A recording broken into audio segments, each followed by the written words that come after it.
Hey guys, welcome to another tutorial. I'm going to teach you how to do a linear isolation, and that's right hand going to the left, and then that's also right hand going to the right. So I don't have that much space here, but you get the point. I'm really close so I can show you a diagram of the shape that we're going to be using with our hands to create this movement. I'm going to start off with a very basic shape, and eventually you're going to be able to go into a very circular motion. So imagine that, well, you have to imagine because you're hooping with it, that your hand is going to be on the bottom of the hoop in front of you. Grip open, hand on the inside. We're going to look at the hoop from now on as a clock, like this one. So we're going to have our hands start at 6 o'clock, and then we're going to motion our hand above all the way to 10 o'clock. And then we're going to cut across to 2 o'clock and skip these numbers. Who likes 1, 12, and 1, and 11? And then we're going to go all the way back down to 6 o'clock. And because a clock is not straight, it's circular, we're going to have a little circle motion right here. So as a beginner, this is the shape that you want to get. The more rhythm that you have with the hoop, the easier it's going to be, and the more the shape is going to transform into no longer this shape, but this shape. So for our right hand and left hand versus right hand and right hand, these are what you're going to be doing and focusing on. You're going to have an inside, inside, outside grip. And your thumb is going to be the force holding the hoop up in the beginning. For the right hand going to the right side, you have a inside, inside, inside grip. And your pinky is going to be what holds the hoop up. And this is what the diagram is showing you. I am now you, I'm the viewer. I'm going to start my grip at 6 o'clock, and I'm going to push the hoop all the way to 10 o'clock. So I'm going to push the hoop to here.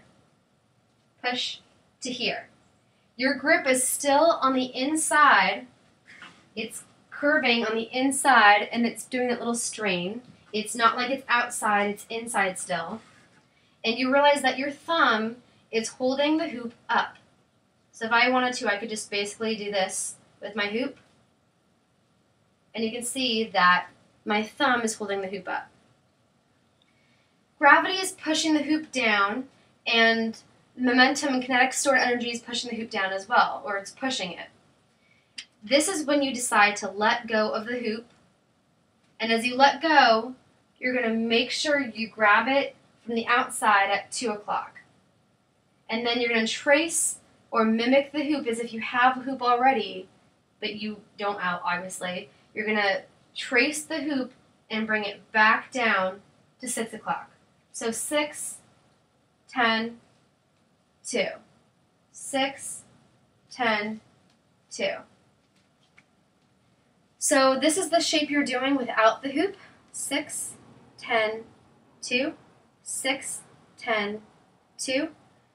When you get to 10 o'clock, you're going to open your grip and move your arm straight across and grab it on the outside at 2 o'clock. So 6, open grasp, palm down. 6, 10, hands are still on the inside, thumb is propping the hoop up. And then when the hoop is let go, that gravity and stored energy are pushing the hoop down, it is going to swing up, and instead you're not going to be able to do the trick. So instead of grabbing it right away, we're going to pretend that we are softening the blow. So something drops, we're like, oh, okay. Make sure it doesn't make, a mess, or, it's not loud. So you want to cushion the blow. So to cushion the blow, you're going to go straight across. So straight across. You can also think of it as soon as you let go, move your arm straight across and reach at 2 o'clock with an outside grip. And then you're just going to bring it back down to 6 o'clock. The faster you do this, the more you're going to realize that that shape is not possible anymore because you're doing it really quickly. So now it's like a circle. But in the beginning, start at 6, up, side. If you're trying to go from the right hand to the right side, you realize that, remember when your thumb and your pinky were holding it up? You realize that now your pinky has to hold it up. And your pinky doesn't have a lot of muscle memory in it, which is why going from the right to the right side could be a little bit tricky. And your arm is no longer stretching this way, it's stretching this way. So it's a little bit of a different stretch. So stretch on the outside, stretch on the outside too, just different grips.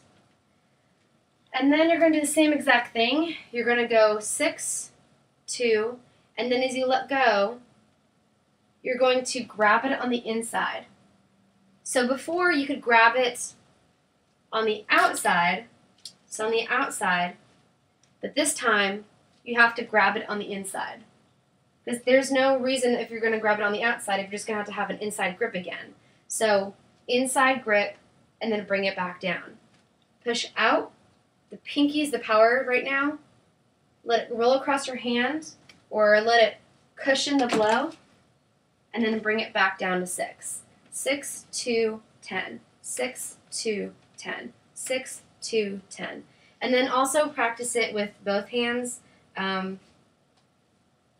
See, this is me doing it for one of the first times with the other hand, and then the opposite direction.